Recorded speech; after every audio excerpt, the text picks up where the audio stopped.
Hello, everyone. Welcome back to the Speak Better English podcast. I'm Dean. And I'm Meg. We're so happy you're here with us today.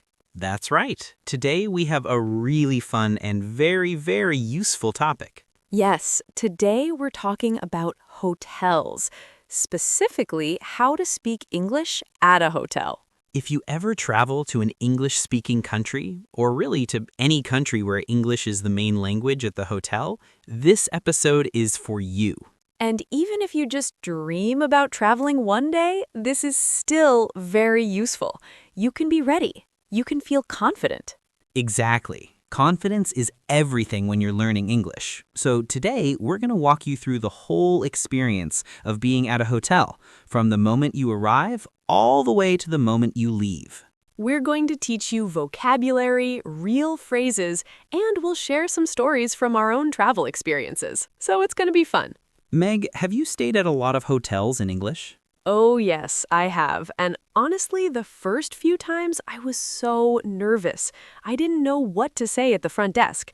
I just smiled a lot and hoped for the best. I think a lot of our listeners can relate to that. I remember the first time I checked into a hotel in another country. I rehearsed what I wanted to say on the way there in the taxi over and over. And then when I got to the desk, the receptionist spoke really fast and I just froze. Yes, that happens to everyone, but don't worry. That's why we're here. By the end of this episode, you will know exactly what to say slowly, clearly, and confidently. All right, let's get started. And remember, we always go slowly here. So take your time, listen carefully, and feel free to pause and repeat anything you need to. Before we jump into the situations, let's go over some really important words. These are words you will hear and use a lot at a hotel. Dean, do you want to start? Sure. Let's start with the most important place in any hotel, the front desk. The front desk, or sometimes called the reception, is where you go when you arrive and when you leave. The person who works there is called the receptionist. Great word. Receptionist. Say it slowly with me. Receptionist. The receptionist is your best friend at a hotel. They can help you with everything. Exactly. Now, the next word is check-in. When you arrive at a hotel and you give your name and get your room key, that's called checking in. You check in. And when you leave, when you return your key and pay any final bills, that's called check out. You check out. So we have check in and check out. Very important. You'll use these words every time. Another very useful word is reservation. A reservation is when you book a room before you arrive. You reserve a room. Some people also say booking. I have a booking or I have a reservation. Both are correct. Yes, so if you booked your room online before your trip, you can say, I have a reservation, and you'll give them your name and they'll find it in the system. Here are a few more quick words. A single room, that's a room for one person. A double room, that's a room for two people. A twin room, that's a room with two separate beds. And a suite, S-U-I-T-E, is a bigger, fancier room, usually with a separate living area. Now here's a word that beginners sometimes forget. Amenities. A-M-E-N-I-T-I-E-S. Amenities are the services and features that the hotel offers, like the swimming pool, the gym, free breakfast, or Wi-Fi. Very good. And one more important one, the room key, or sometimes they call it a key card because it looks like a credit card. You use it to open your room door. Perfect. So let's review the main words quickly. Ready? Ready. Front desk, receptionist, check-in, check-out, reservation, booking, single room, double room, twin room, suite, amenities, key card. Beautiful. If you want, pause here and write those down, or you can just keep listening and you'll hear them again throughout the episode. We'll repeat them naturally as we go. Okay, so imagine this. You just arrived at your hotel. You have your suitcase, you're a little tired from your trip, you walk in, it's a nice lobby, you look around and you see the front desk. What do? You walk up to the front desk, you smile, and you start the conversation. And the great thing is the receptionist usually starts. They'll say something like, "Good morning, welcome to Grand Park Hotel. How can I help you?" Or they might say, "Good evening. Do you have a reservation?" It's always friendly, always polite. Hotels are very customer service oriented, so they want to make you feel comfortable. And your job is just to answer clearly, so you can say, "Yes, I have a reservation. My name is Dean Carter." Perfect. Simple, right to the point. "Yes, I have a reservation. My name is," and then your name. That's it. That's how you start.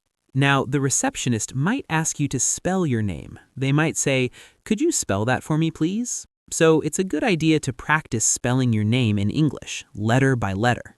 Yes, and don't be embarrassed if they ask you to repeat it. It's normal. They deal with many, many names from all over the world. Just say it calmly and clearly. After they find your reservation, they'll probably ask you some questions. They might say, "How many nights will you be staying?" And you can say, "I'll be staying for 3 nights," or however many nights you have. Or they might already know from your booking and they'll just confirm it. They'll say, "So you're staying for 3 nights, checking out on Friday?" And you just say, "Yes, that's correct." Or if it's wrong, you can say, "Actually, I'm staying until Saturday." Now, let's talk about paying. Sometimes they ask for a credit card at check-in. They might say, "May I have a credit card for the deposit, please?" A deposit is a small amount of money they hold just in case you damage something in the room or use the minibar.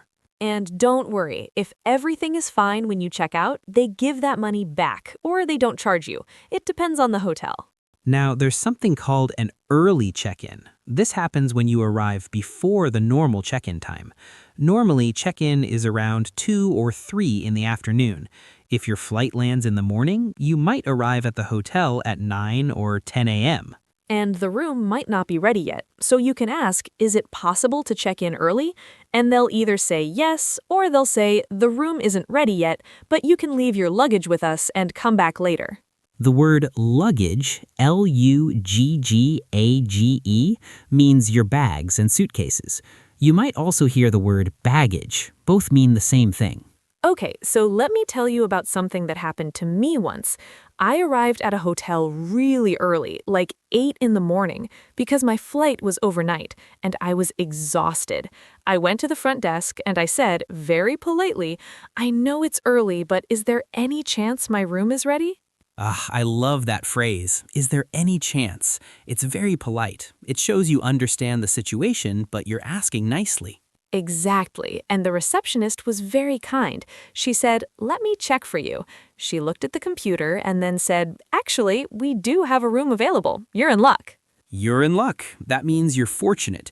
Things worked out well for you. What a great expression.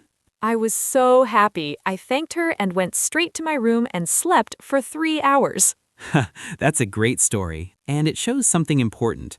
Always be polite, even when you're tired or nervous. Politeness opens a lot of doors, literally in this case.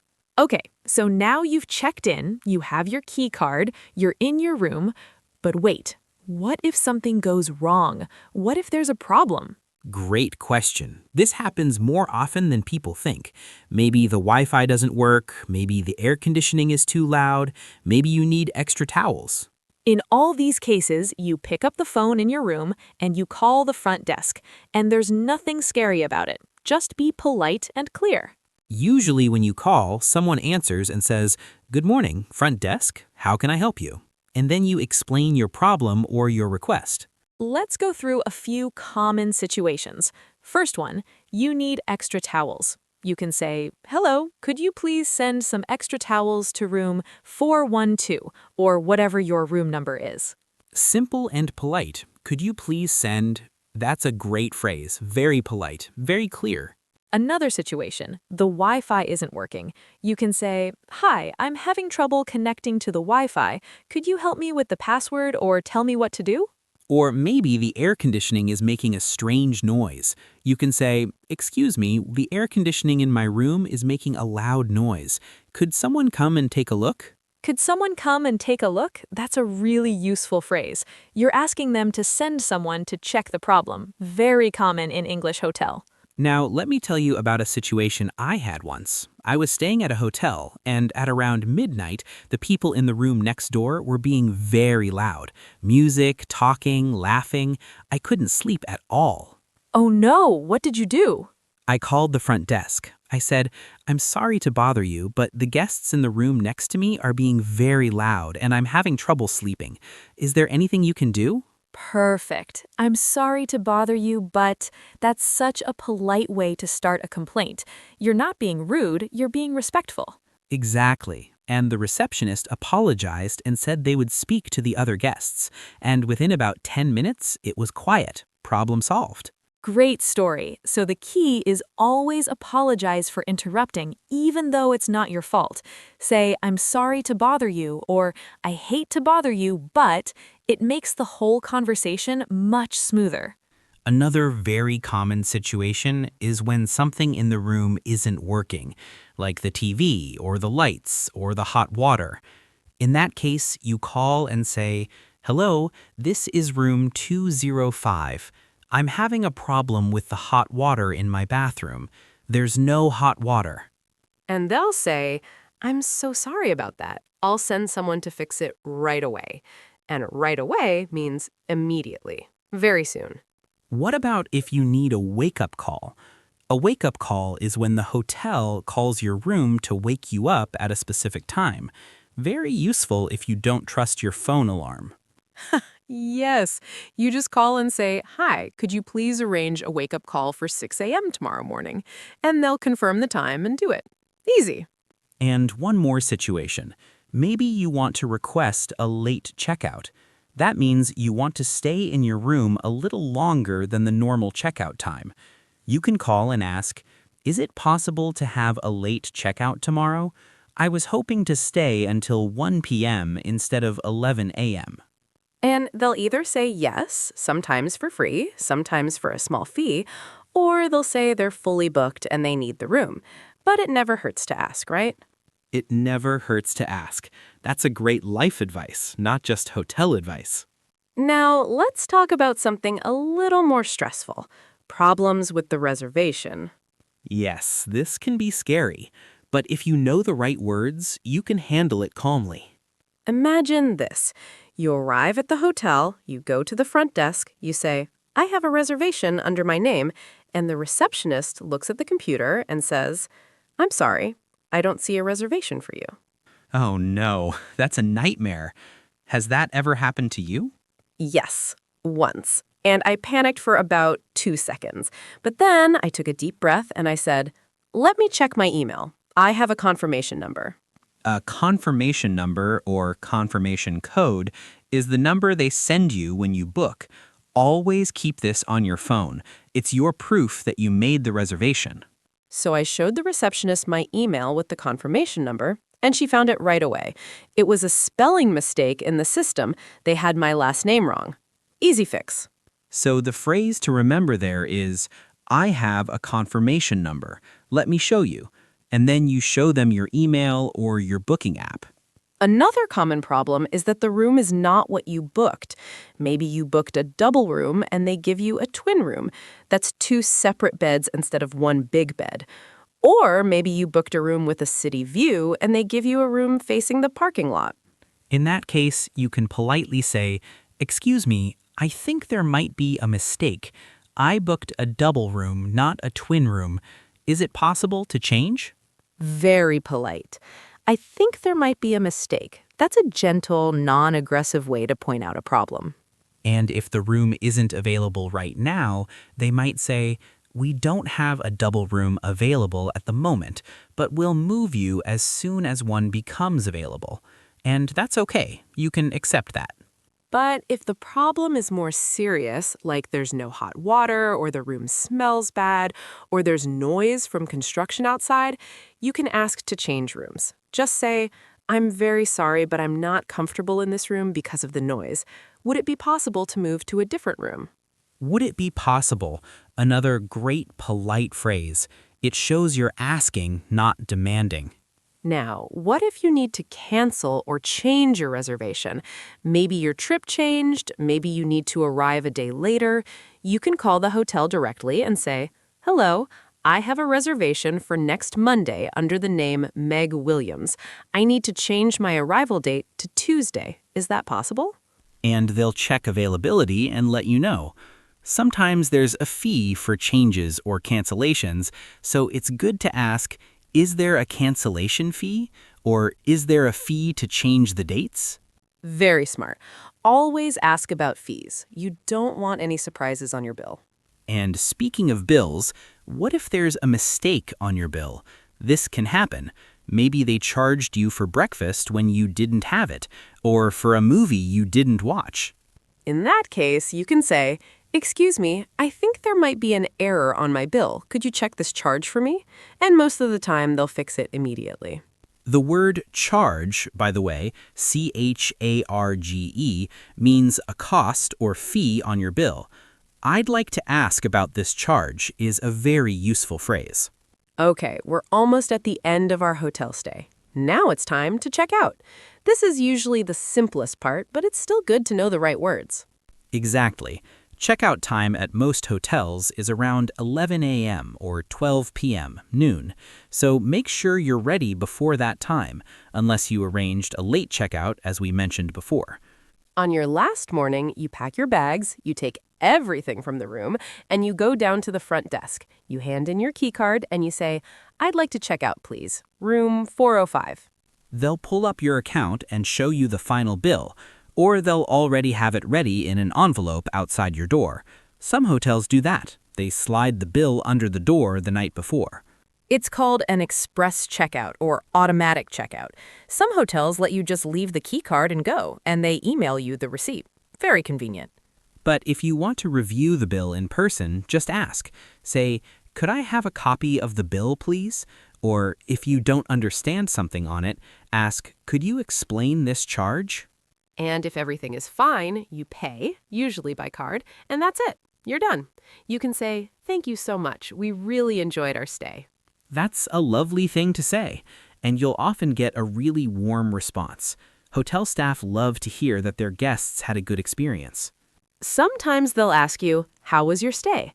This is a great opportunity to give some feedback. If everything was great, you can say, "It was wonderful. The room was very comfortable and the staff were so helpful." If there were some problems, you can also mention them politely, not to complain, but to give helpful feedback. You can say, "Overall, it was a great stay. The only small issue was the noise from the street at night, but the room was lovely." That's constructive feedback. You acknowledge the good things and mention the problem calmly. Very mature and very professional.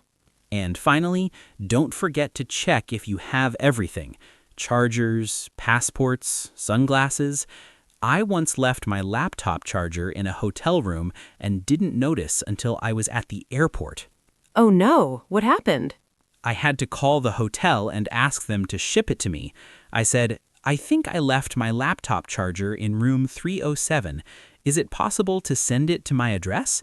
And they were very helpful, actually. It arrived 2 days later. That's great. So even after you check out, the hotel can still help you. Just call them and explain the situation politely. Okay, we're getting close to the end of today's episode. Let's do a quick review of everything we learned. Perfect. So at check-in, remember to say, "I have a reservation under my name," and give your name. Have your confirmation number ready just in case. Ask about early check-in if you need it, and always be polite to the receptionist. During your stay, if something goes wrong or you need something, call the front desk. Start with, "I'm sorry to bother you, but," and then explain your situation clearly. Ask to send someone or ask for what you need. If there's a problem with the reservation, a wrong room, a missing booking, an incorrect bill, stay calm. Say, "I think there might be a mistake," and politely ask for help. Show your confirmation email if needed. And at checkout, go to the front desk, hand in your key card, and say, "I'd like to check out, please. Room 405. They'll pull up your account and show you the final bill, or they'll already have it ready in an envelope outside your door. Some hotels do that. They slide the bill under the door the night before. It's called an express checkout or automatic checkout. Some hotels let you just leave the key card and go, and they email you the receipt. Very convenient. But if you want to review the bill in person, just ask. Say, "Could I have a copy of the bill, please?" Or if you don't understand something on it, ask, "Could you explain this charge?" And if everything is fine, you pay, usually by card, and that's it. You're done. You can say, "Thank you so much. We really enjoyed our stay." That's a lovely thing to say, and you'll often get a really warm response. Hotel staff love to hear that their guests had a good experience. Sometimes they'll ask you, "How was your stay?" This is a great opportunity to give some feedback. If everything was great, you can say, "It was wonderful. The room was very comfortable and the staff were so helpful." If there were some problems, you can also mention them politely, not to complain, but to give helpful feedback. You can say, "Overall, it was a great stay. The only small issue was the noise from the street at night, but the room was lovely." That's constructive feedback. You acknowledge the good things and mention the problem calmly. Very mature and very professional. And finally, don't forget to check if you have everything. Chargers, passports, sunglasses. I once left my laptop charger in a hotel room and didn't notice until I was at the airport. Oh no, what happened? I had to call the hotel and ask them to ship it to me. I said, "I think I left my laptop charger in room 307. Is it possible to send it to my address?" And they were very helpful, actually. It arrived 2 days later. That's great. So even after you check out, the hotel can still help you. Just call them and explain the situation politely. Okay, we're getting close to the end of today's episode. Let's do a quick review of everything we learned. Perfect. So at check-in, remember to say, "I have a reservation under my name," and give your name. Have your confirmation number ready just in case. Ask about early check-in if you need it. And always be polite to the receptionist. During your stay, if something goes wrong or you need something, call the front desk. Start with, "I'm sorry to bother you, but," and then explain your situation clearly. Ask to send someone or ask for what you need. If there's a problem with the reservation, a wrong room, a missing booking, an incorrect bill, stay calm. Say, "I think there might be a mistake," and ask politely for help. Show your confirmation email if needed. And at checkout, go to the front desk, hand in your key card and say, "I'd like to check out, please." Review your bill, pay, and don't forget to check if you left anything in the room. Now, Meg, do you have any final tips for our listeners? Things that you've learned from your own experience? Yes, a few things. First, speak slowly. Don't rush. The receptionist is used to talking with people from all over the world. They will be patient with you. So take your time, speak slowly, and don't be afraid to say, "Could you repeat that, please?" Or "Could you speak more slowly, please?" Excellent tip. Could you speak more slowly, please? Never be embarrassed to say that. It's completely normal. Second tip, prepare before you go. Look up the words for things you might need. Look up your hotel's name and address in English. Know how to say your room number in English. Third tip, smile and be friendly. Even if your English isn't perfect, a friendly attitude goes a very long way. People want to help someone who is kind and polite. And fourth, practice. You can practice right now. Pause the podcast and pretend you're at the front desk. Say out loud, "Hello, I have a reservation under my name. My name is..." Try it. Yes, practice makes perfect. Or, as we say in English, practice makes progress. Every time you try, you get a little better. I love that. Practice makes progress. That's the perfect way to think about learning English. All right, everyone. That's all for today's episode of the Speak Better English podcast. We hope you feel more confident about speaking English at a hotel now. If you have any questions or if you'd like us to talk about a specific topic in a future episode, please leave a comment. We read all of them, and we love hearing from you. And if this episode helped you, please subscribe to the channel and leave us a thumbs up. It really helps us reach more learners like you around the world. Thank you so much for listening. Keep practicing, keep going, and remember, every word you learn in English is one step closer to your goal. We'll see you in the next episode. bye everyone. Bye.